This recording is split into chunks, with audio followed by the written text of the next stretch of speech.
good day and night. Stay safe. Stay healthy.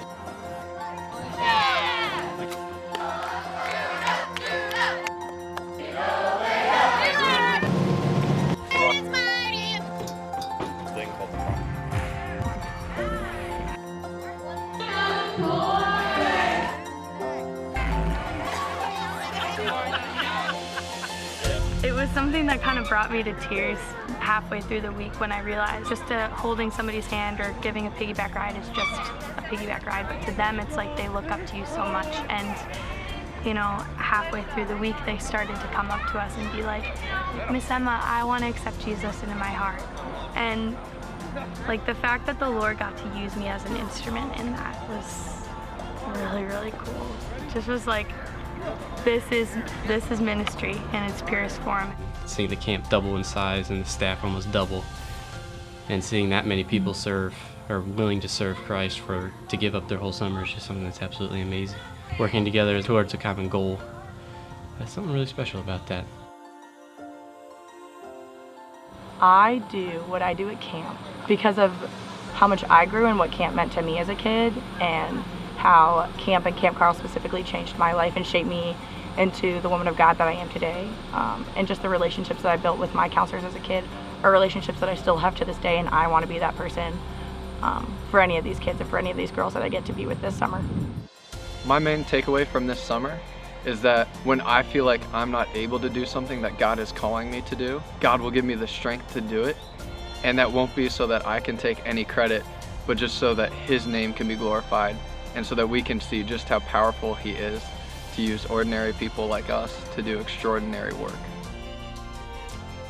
There's a verse in Deuteronomy that says, all the Lord requires of you is that you love me, that you serve me with all your heart, your soul, and your mind.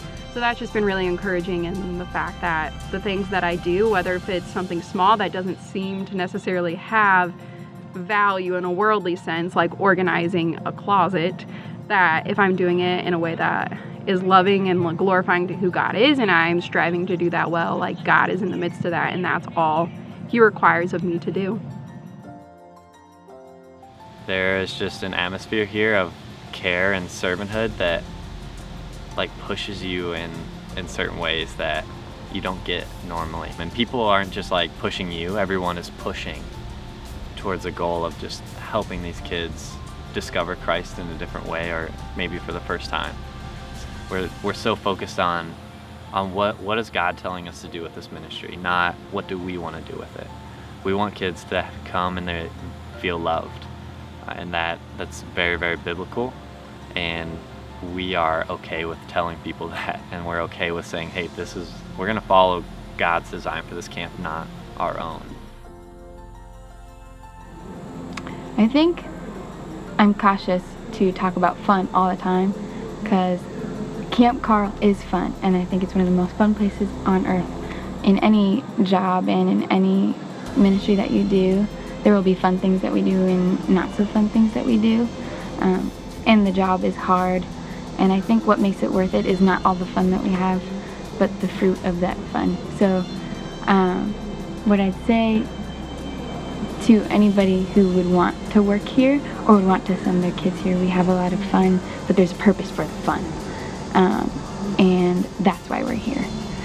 Fun, I think, is a great vessel for sharing the gospel, but it is not the gospel that we preach.